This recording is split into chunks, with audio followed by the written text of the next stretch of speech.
And like, I'm sitting here calling her ugly, and like, her feelings are going to be hurt. I'm so sorry, sweetie. I'm not, nothing personal. It's just, it's the truth.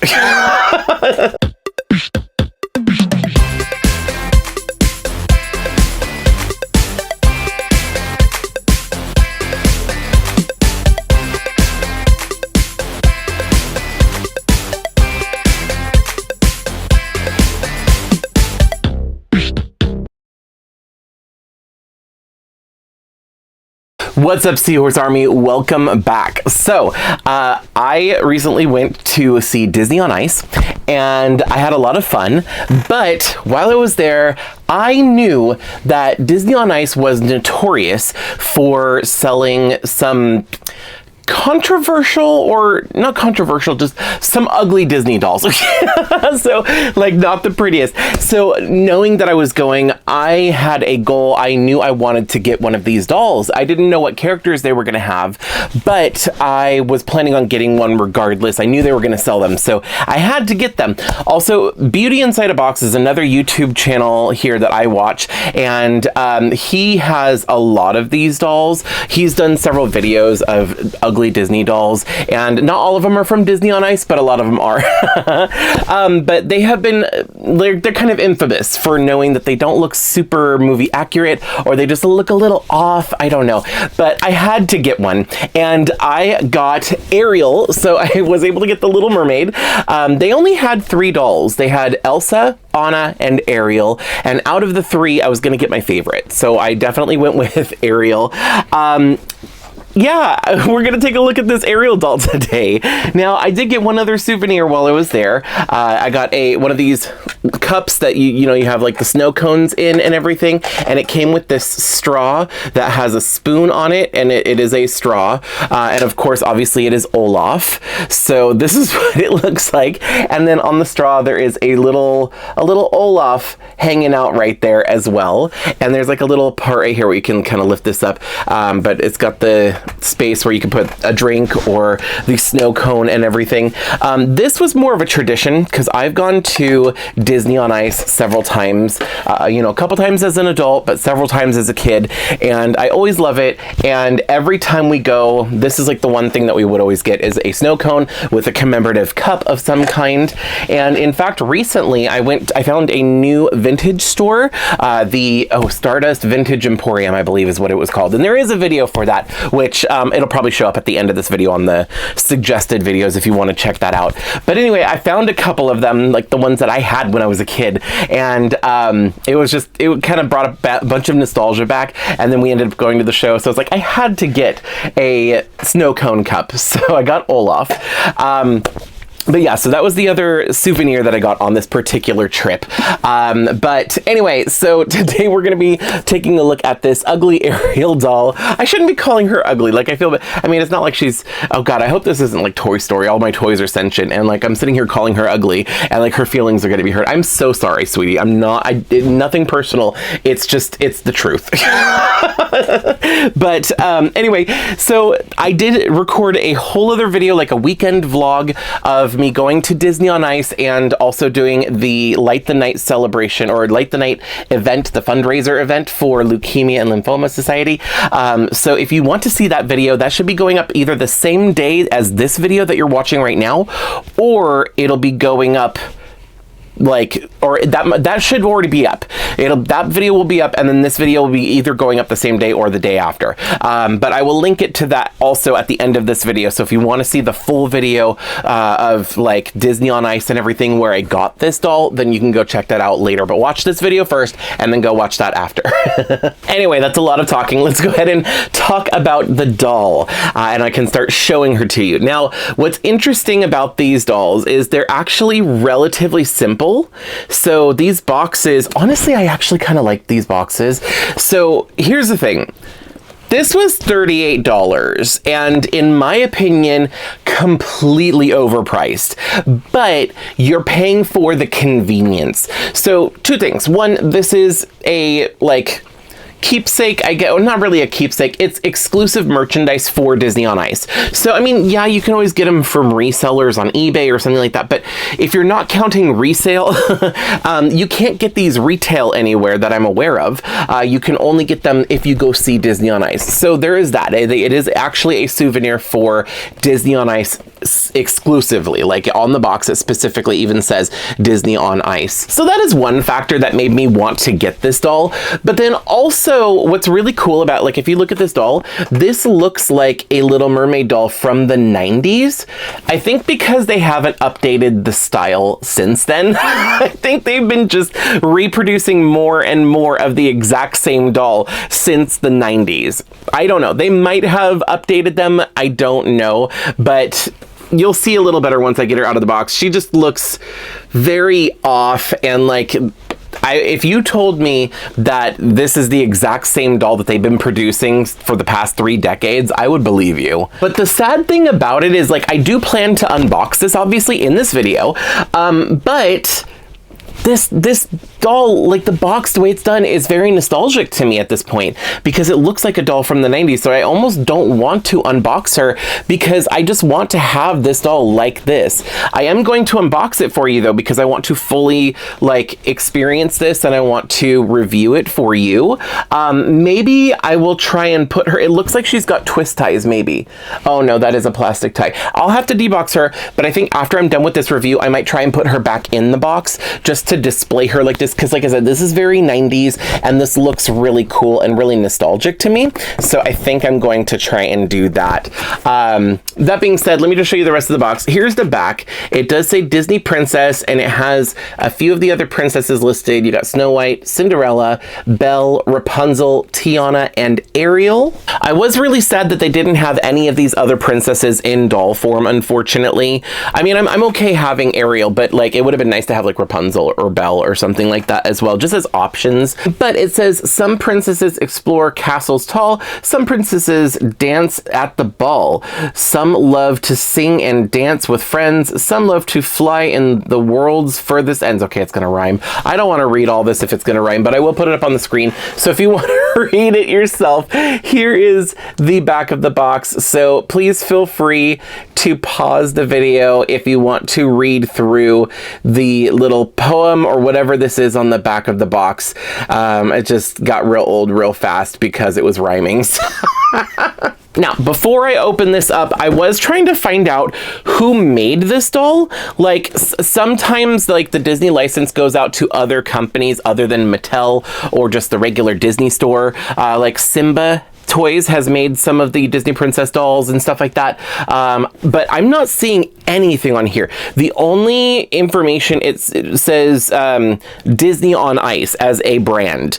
So I'm thinking these are just exclusive dolls for Disney on Ice. No, I take that back. It says Ringling Brothers, which if you're not familiar, Ringling Brothers is a Ringling Brothers Barnum and Bailey is a brand of a circus act in the US, which I haven't really seen too much of. But I think maybe now it's just like a company that houses other things. So now, like, maybe I guess they do Disney on Ice. I don't know. I don't know all the details behind it, but I do not see any brands. It's definitely not Mattel or Hasbro or Simba Toys. Usually if it's any of those brands, it would have their logo or at least their name with the copyright or something somewhere on the box, but I don't see that. The only copyrights that I see are for Ringling Brothers, Barnum and Bailey, and Disney. Oh, Disney and Disney on Ice. So those are the only like identifiers that I see on this box. Anyway, I don't know, just in case if you were wondering, I'm gonna go ahead and get her out of the box really quick, but I'm gonna do that off camera, and when I come back, we'll take a look at the doll, and I'll let you know my thoughts on her and everything. I'm curious what the quality is gonna be like of like the plastic they used, and especially the hair, compared to like the Disney store dolls, for example. So let me get her out of the box. I will be right back. Okay. Well, she's out of the box. Here's the thing. So this is not the worst doll that I've held in my hands. Here she is out of the box. Hold on, I've got the box here in the way. Okay, so you can see her a little easier. Let me zoom in on all of all of this, all of whatever is happening here. So her face mold, here's her thing. Her face mold is not terrible. It's the face screening and the fact that her eyes are looking in two different directions. That's the part that makes it a little uncanny. Like, if you look at it from the side, it actually doesn't look that bad, if we're being completely honest. Like, if you look at it from this side as well, it's actually kind of cute. Like, and you could tell which character it's supposed to be, like, not including the coloring, but like it just looks a little off from the front, but like I said, from here it doesn't look bad. Honestly, with this face sculpt, although it's not my favorite face sculpt, I feel like if I was to repaint this doll, I could make it look pretty and make it look a little bit more movie accurate, or just, you know, give her eyes some direction to look at. It's not the worst that I have seen. That being said, if it did not have the Disney, like copyright Disney on the back of her head, and, you know, if it isn't for the fact that I bought this at an official Disney event, I would believe this to be a knockoff doll. It's not, like I said, it's not the worst, because usually there are telltale signs of a knockoff doll that this doesn't necessarily have, so it's not a horrible doll. This is not a $38 doll. I'm sorry. It's, like I said, it's a convenience fee. It is an absolute cash grab for Disney, or for Disney on Ice, like whatever. The thing is, and people pay it. I paid it. I mean, obviously, I can't be mad at it, but I'm just letting you know right now, it is not worth the $38, almost $40 for this doll, unless if you're a collector and it's a collector item that you want to have in your collection. If it's worth it to you, who am I to say it's not worth it? I'm just saying that if this was a doll that was sold in Target or Walmart or wherever, and it was marked at that price, I wouldn't buy it, because that's not what I expect for that price point. But because it's exclusive to that event and all that, everything, it is what it is. I do also have a couple other Ariel dolls here that I'm going to compare her to in a little bit. So if you want to see that, like compared to Mattel and the Disney Store official classic doll, just keep watching, because I'll show you that here in just a little bit. But for now, I just want to talk about the rest of the details of the doll. Now let's talk about the hair real quick. The hair is not bad. I'm pretty sure it's polypropylene. It might be acetate or one of the other hair fibers that I'm not used to seeing. It does not feel like nylon to me. It is definitely not saran or Kanekalon. It might be polypropylene, but if it is a nicer feeling, because it is soft, but it does feel dry, and I guarantee you, like out of the box, it looks like the ends are fried, so I guarantee you that this is a cheap hair fiber. So there's that. I mean, at least it feels nice out of the box, so I can't be mad at it, but it does still feel lower quality, lower grade, stuff like that. They do have her part line on the correct side, which is good, because that's kind of like been a thing when it comes to Little Mermaid dolls, is a lot of times they part her on the wrong side. They put the part on her right side, but in the movie, her part was on her left side, because in her bang, she had that big like 80s bangs coming across her forehead. So they did the part line on the correct side, which is great. Instead of a shell bra, they just did like a fabric bra that velcros in the back and has the clear rubber straps. And the material that they use for all of this is material that a lot of people don't like. They see it as cheap material, and it probably is inexpensive material. I like it because it's shiny and pretty, and they used it a lot in the early 90s, which is part of the reason why I like it. But this like iridescent kind of plasticky material, you see it a lot on Barbies. In fact, I've got the Bubble Angel Barbie, Bubble Angel Barbie up there in the center right there. Oh, and then the cut and style Barbies over there and everything have it too. But yeah, there's a lot of Barbies from the 90s, especially mermaid Barbies, that use this material. So I like this material. I know that some modern collectors don't care for it, but I happen to like it. But she's got this top. She's got a very simple mermaid tail with the fins that go out to the sides, which always bugs me because in the movie her fins are supposed to be like down. They're, you know, like a mermaid's tail is supposed to be down like this, but they're off to the sides, which is more so that way they're displayed in the box, if we're being honest. So that's why they're like that. But once again, it is what it is. This is a unique doll for me now, so I'm not going to complain too much about it, but I am going to point it out. Let me take her tail off so I can show you. Obviously, she can convert to being a human because it is Ariel, and then she does that. So her tail just velcros in the back. She has some molded on and painted on underwear, and it matches her top, so it looks like she's wearing a swimsuit or a bikini, which is great for you know, like parents who don't want new dolls or whatever. I don't know. But anyway, so it is cute. If you don't want her to be a mermaid, you don't have to have another outfit. You could just have her in like a swimsuit. I do actually like that because it's kind of versatile, or versatility for the doll. The doll's body is definitely kind of like on the budget end of bodies, but it has some decent articulation that I'm not mad at. Let's start. I'm going to come to the head here in just a second, but the arms go forward and backward, but they also go out. And I like that because a lot of budget dolls, you can only go up and down, you know, like this. You can't go out like the way this one can. So I'm happy about that. She has the same kind of articulation for the legs. So, you know, she can sit down, her legs can go out, and she can actually do the splits, which is really nice. You can actually kind of see the joint on the outside of the leg right there. Also, you probably spotted it. She does have a joint at her torso, or her middle, the waist right there. So she can actually turn, her body can turn, which is nice. And I thought that her legs were just one piece of plastic and that's it. But they actually are a bend and snap knee. Now, they have very limited range of movement because of the type of rubber that they used for the legs is not very soft. It's not very bendable or pliable. And I think I just broke it. Okay, I'm just gonna stop right there. But I broke it below the joint. You can kind of see where I broke it. The joint is still working though, so I'm gonna stop playing with it now. But there we go. You've got the bend and snap. It's nice that they have it. I wish it worked a little better, but yeah, it is what it is. And she has pointed toes, no flat feet here, which is great. Ariel dolls should have pointed toes because if you're gonna put her in a mermaid tail, you know, you don't want that flat foot situation happening. Now, the articulation for her head is really interesting. So obviously she can turn her head left and right. She can kind of tilt her head.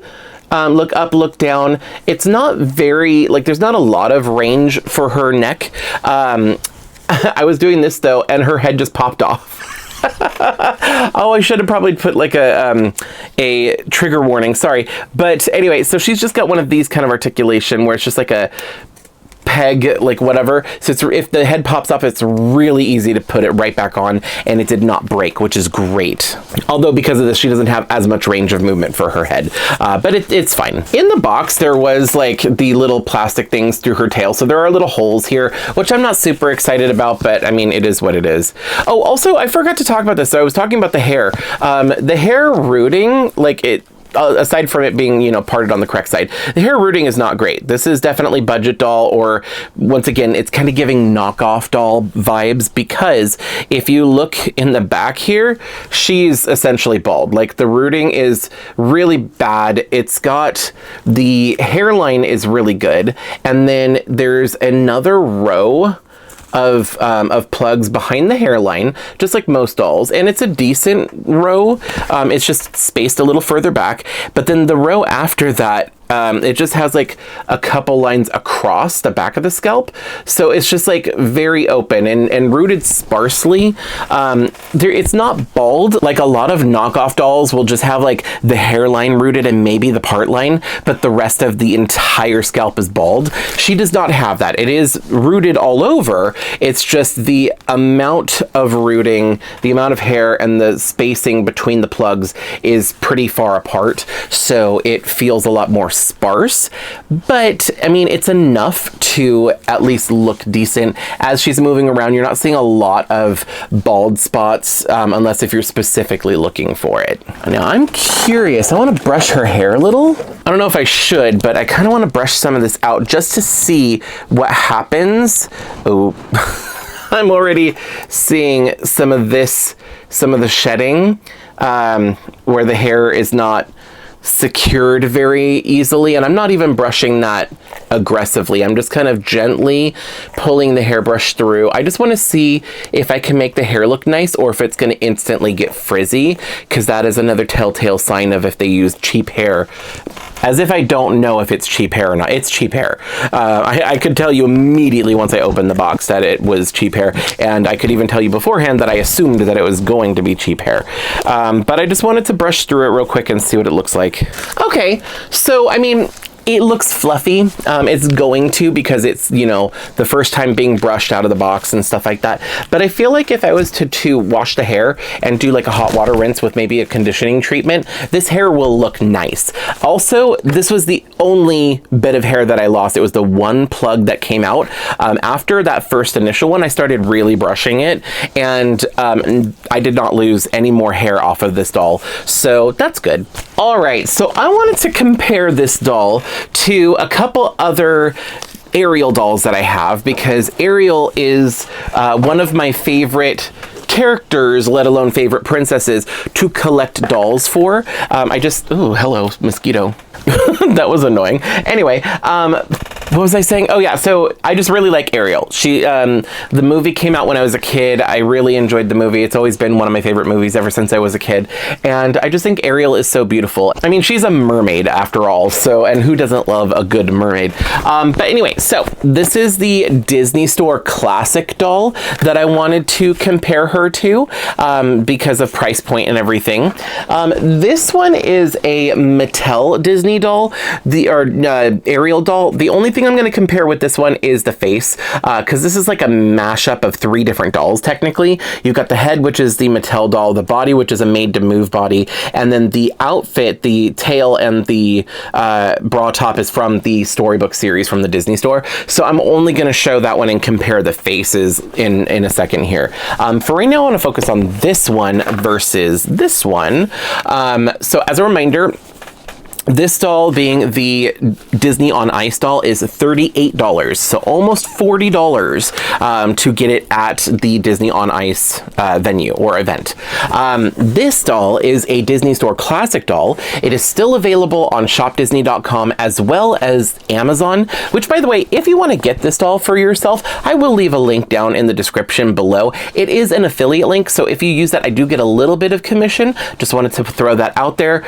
No pressure, but if you would like to get a good Ariel doll, this is the one that I recommend over all other Ariel dolls. This is my favorite Ariel doll. So I'm going to leave that link down below for you. But anyway, this doll ranges from $19.99 to $25. So like $20 to $25, depending on where you get her, or if you happen to catch her on a sale or whatever. The box is a little different. Obviously, there is no, I've done a whole review by the way. Right now, I'm just going to do like a little quick overview. But if you want to see the full review for this, I'll leave a link up here to the doll review that I did from Disneyland for this doll and the wedding version of Ariel as well. But you can go click on that video to see that. Anyway, can't see the doll. There's no plastic. This is plastic-free packaging, soy-based ink, very recyclable, all that stuff. Disney was trying to lower their carbon footprint. And then I use these to store other dolls, by the way. But let me just get the one Ariel out of here so I could show you. So for $20 to $25, this is what you can get from either shopdisney.com or from Amazon, or I don't know, wherever else they sell the classic dolls. But if you look at this one has one of my absolute favorite Ariel face molds and just faces in general, her face screening and her face mold. Yes, her hair is parted on the wrong side, but I do not care because of how gorgeous she is. She also has better articulation, or just more articulation, along with shoulders, you also have elbows and wrists, and then she has basically the same kind of legs, just done a little bit better. She's got the ones where you can sit down. She can do the splits. I just don't feel like taking the tail off. And she has the bend and snap knees, which work a lot better and don't break when you try to use it for the first time to demonstrate it on a YouTube video. Also, her hair is extremely nice. It is nylon. One of the only classic dolls to have nylon hair. Usually the other classic dolls do use polypropylene. Be it a higher grade polypropylene or not, it doesn't matter. Ariel gets nylon, which I love.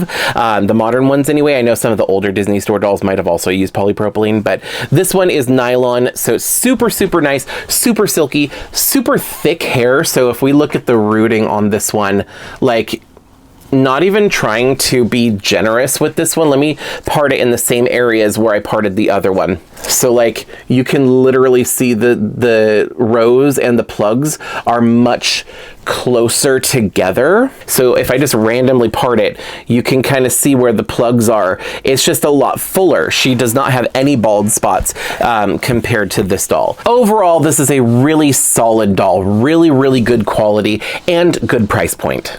Now this one, I just wanted to show as, like I said, an alternative if you are looking for a different face for one reason or another.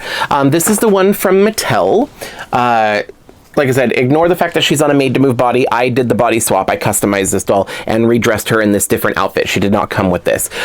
She came with a little bit more of a playline outfit, but this is her face from Mattel. Super sweet, super pretty. I think Mattel has knocked it out of the park. They're doing so good, in my opinion, on the Disney princess dolls. Also, the hair fiber is saran, which is my personal favorite hair fiber on dolls in general. I just love the way saran feels and looks on dolls.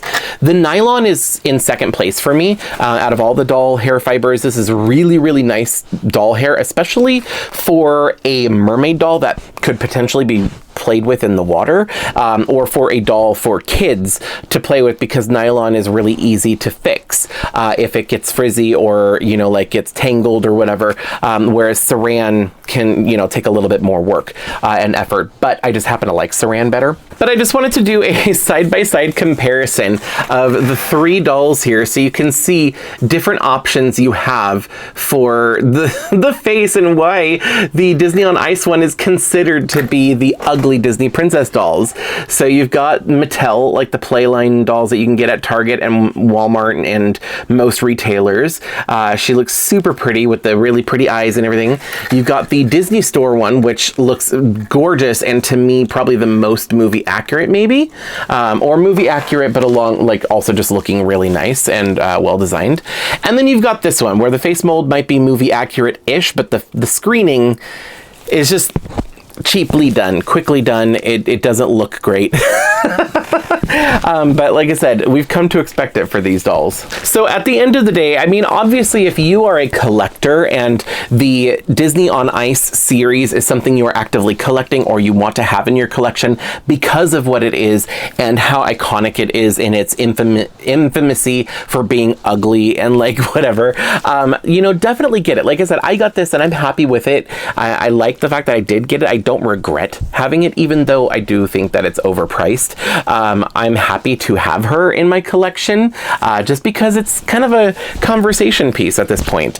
But if you're like thinking like, wow, $38 is a lot for this doll, you have a couple other options. Obviously Mattel has some dolls that range from like $9 up to like $25, depending on if they have a play set with them or other outfits, or if it's just the plain doll by itself. But Mattel has some beautiful dolls and other options. I will say some of the other playline ones though, the cheaper end ones, have polypropylene hair from Mattel, so just watch out for that. But they're still prettier dolls in my opinion than this one. And if you really want a good solid Little Mermaid doll, this is my favorite. This is the one I recommend. Anytime anybody asks me, I get a lot of people, like especially friends and family, who are like, hey, I'm going to a birthday party for a little girl or for whoever, somebody that likes to play with dolls, and I want to get her a Disney princess. Which one do? I send them a link to these dolls, the Disney Store classic dolls, because they're really high quality with a lot of articulation and they look really, really good, but they're only $20. They're at that $20 price point, which is kind of right in the middle of, it's not an expensive doll, but it's not a cheap doll. It's like right there in that sweet spot. So these are the ones that I always recommend to people. And if you have a little one who's begging you for one of these when you go see Disney on Ice and you don't want to pay $38, just wait and go on Amazon later after the show or before. I would say get it for your child if you know they're going to want the doll. Get it for them before you go to the show and then give it to them at the show. And they will have the best looking doll there. If all the other kids are getting these ones, they're going to have the best one. Okay, now that I'm done with my sales pitch for no reason, I swear I'm not trying to sell you on anything, but this is a review and I want to give you my honest opinion. After all of that, I do actually really like this doll, but more for the nostalgia factor and for the just the fact that it is like, I knew it was an ugly doll. I planned on getting it because it was an ugly doll, so like I'm totally fine with having it in my collection. So yeah, I do not regret this at all. I like this doll. I think that she's cute. Honestly, like I keep saying she's ugly. I mean ugly, like compared to the other ones, it's just an odd face. But like she is cute, and I'm happy to have her because I knew what I was getting before I even went to the stadium. So I can't be mad at it. And now I have one of the infamous ugly Disney on Ice dolls to add to my collection. I don't think I'll get any more. I'll probably still go to Disney on Ice in the future. And if they have like specific characters, like if they have an Alice doll, of course I'm going to get it. But I don't know if I'll get any more of these just because they are kind of ugly. But I'm happy that the one that they had that I was able to get was at least Ariel, because she's one of my favorite Disney princess characters to get dolls for. Anyway, that being said, I'm going to try and find a way to get her back in the box. She did not have twist ties like I thought she did, but I have some twist ties from another doll I opened the other day, so I think I'm going to see if I can find them. Hopefully I didn't throw them away, and if I did, I'm just going to use those to put her back in the box, because like I said, this box looks so nostalgic and very 90s to me, and I kind of like it. So plus she's not a doll that I'm going to want to play with or have out and pose and stuff like that necessarily, so I'm going to try and put her back in the box and display her in the box. I think with the box, and it says Disney on Ice on it and everything, I think it's going to look better for me to display her like that rather than just the doll by itself, because I think by itself it just looks like a knockoff doll, but if it's got the box, it looks a lot better. Anyway, that is going to be it for me. This video was a lot longer than I expected it to be because this is such a simple doll because there's not a lot to her, but I wanted to do that other comparison. I thought that that would be fun. So let me know your thoughts in the description, not in the description, let me know your thoughts in the comment section down below. What are your thoughts on this doll? Do you have any of the Disney on Ice dolls? And if you do, what are your thoughts on them? Do you like them? I hope I didn't offend anybody by calling this an ugly doll if it's one that you like. It's not that I dislike it and I'm calling it ugly, it's just it's infamous for being odd. But also, out of the 3 Ariels I showed you, which doll has your favorite face? Let me know down below. That being said, I gotta get going because it is 10:15 in the evening and I have work tomorrow, and I'm sleepy, so I'm gonna go to bed. But thank you so much for watching. Thanks for hanging out with me while I took a look at this infamously ugly Ariel doll from Disney on Ice. Don't forget to like, comment, and subscribe. Do all that fun YouTube stuff. Leave a comment, you know, all that jazz and all that jazz. Anyway, I gotta go to bed. I'm loopy. I hope I see you next time. Bye. If you like this video, you can let me know by hitting thumbs up. You can check out some of my other videos by clicking one of the links on the screen. I post new videos every week, so be sure to subscribe and ring the bell to get notified every time I upload. Thanks so much for watching. See you in the next video.